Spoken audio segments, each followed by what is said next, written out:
Throughout history, scientists have given us theories, inventions, and discoveries that changed the world.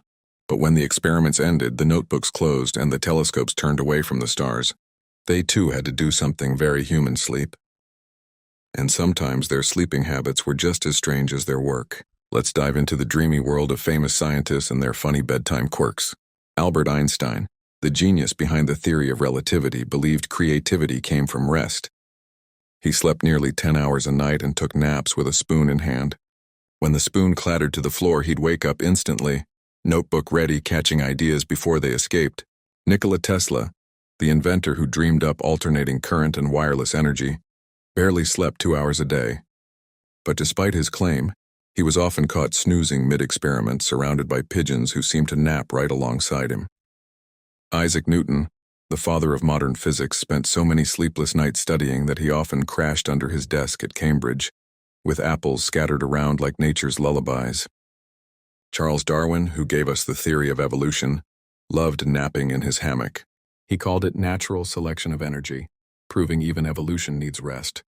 Marie Curie, the double Nobel Prize winner who discovered radium, sometimes fell asleep in her lab coat. The glow of radioactive test tubes turned her lab into a nightlight.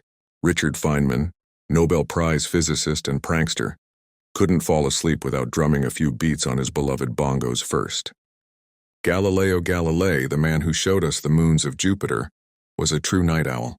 He spent his nights staring at the heavens, then slept through the day, probably dreaming of telescopes. Thomas Edison, who gave us the light bulb, claimed sleep was a waste of time. He boasted about sleeping just 4 hours a night, but his workers constantly found him napping in hidden corners of the lab, sometimes on workbenches. Stephen Hawking, the mind behind black hole theories, was known to power nap in his office chair after marathon physics debates. Leonardo da Vinci, the Renaissance scientist and artist, used a strange polyphasic sleep schedule, 20 minutes every 4 hours. To his friends, it seemed like he never truly slept, just recharged like a machine. Michael Faraday, pioneer of electromagnetism, always kept notebooks by his bed so if he dreamed of magnetic forces, he could scribble down the ideas before falling back asleep. Carl Sagan, who popularized the cosmos for everyone, decorated his bedroom ceiling with glow-in-the-dark stars. He literally fell asleep under the universe every night. Aristotle, the philosopher-scientist, was often found napping in the gardens of the Lyceum, dozing under shady trees as he dreamed of ethics and logic. Niels Bohr, who unraveled atomic structure, once dreamt of electrons orbiting a nucleus. He fell asleep on his couch and woke up with one of the biggest insights of modern physics. Gregor Mendel, father of genetics, slept among his pea plants in the monastery garden, as though guarding his botanical children.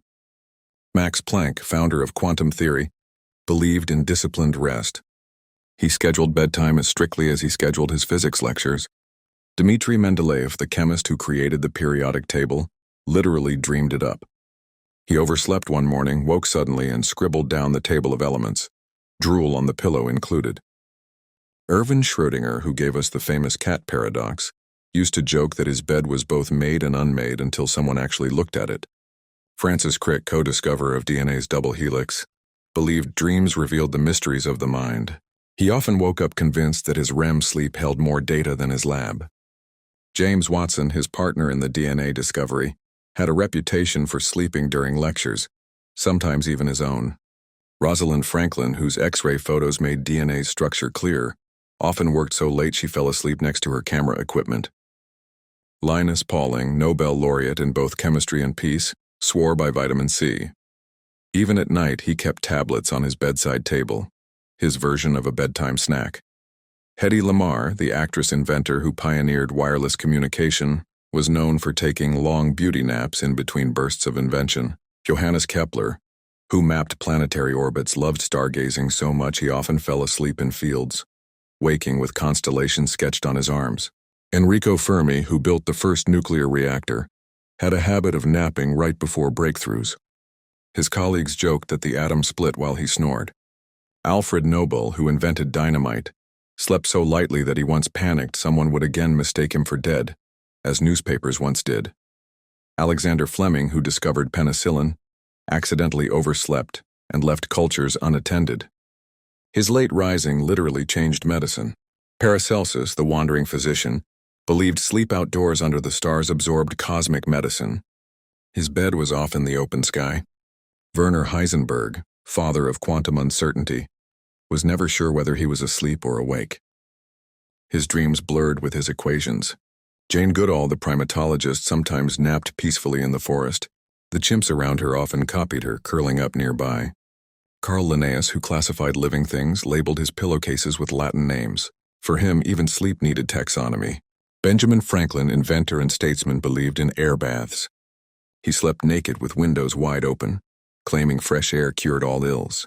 Santiago Ramon y Cajal, father of neuroscience, often sketched neurons while half asleep. To him, dreams looked like brain cells.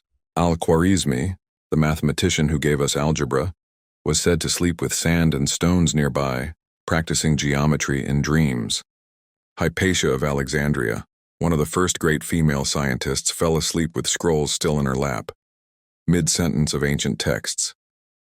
Aryabhata, the Indian mathematician-astronomer, counted stars like sheep, drifting to sleep while calculating planetary paths. Avicenna, the Persian polymath, wrote medical cures for insomnia, though ironically he himself stayed up reading far into the night. Archimedes, the master of mathematics, often nodded off in bathtubs while waiting for inspiration, until, of course, his eureka moment. Ada Lovelace, the first computer programmer, dreamed in numbers. She often woke to find equations scribbled across her bedsheets. Grace Hopper, pioneer of computer programming, kept clocks and alarms by her bedside, obsessed with preventing time bugs. Stephen Jay Gould, paleontologist and science writer, sometimes napped on fossil digs using rocks as pillows. Louis Pasteur, who discovered germ theory, often slept in his lab coat, terrified of invisible microbes in his sheets. James Clerk Maxwell, the mind behind electromagnetic theory, hummed equations as lullabies until he drifted off. Richard Dawkins, evolutionary biologist, experimented with optimal sleeping positions, joking he was testing evolutionary survival of the fittest nap. Neil deGrasse Tyson, astrophysicist and science popularizer, often said he only needed to sleep when the universe decided to take a break. Brian Cox, the physicist with a smile, was known to fall asleep gazing at the stars, even when indoors. Subramanian Chandrasekhar, who studied black holes, counted them at night instead of sheep. Mary Anning, the fossil hunter, sometimes hugged ancient bones like teddy bears while dozing on the beach. Pythagoras, the Greek mathematician, believed harmony ruled life, and tried sleeping in triangular positions for balance. And finally, Tycho Brahe, the astronomer with the golden nose, often slept sitting upright to avoid nosebleeds from his metal prosthetic. So the next time you crawl into bed, remember, even the greatest scientific minds needed rest. Sometimes their dreams sparked discoveries, sometimes their naps caused breakthroughs, and sometimes they just drooled on their pillows like the rest of us.